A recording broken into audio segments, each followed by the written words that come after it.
ay may salaysay, may kahulugan, dapat mapansin, maintindihan.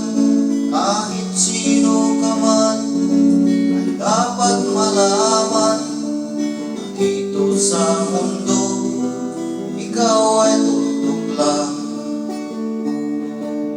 Kahit na ang araw sa kalangitan, siya ay tutok lamang sa kalawakan. Lahat ng bagay ay tuldok ang pinanggalingan. Kung masdang mabuti, tuldok ang uuwian.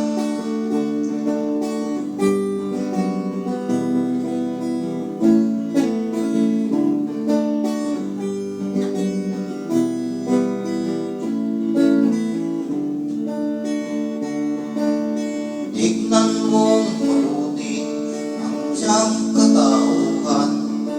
Maraming nag-aaway, tulog lang ang dahilan. Sa aking nakita, ako'y natawalang.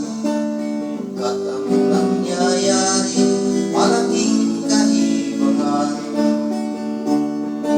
Kaya wala kang dapat na pagmayabang, na ikaw ay mautang at maraming alam.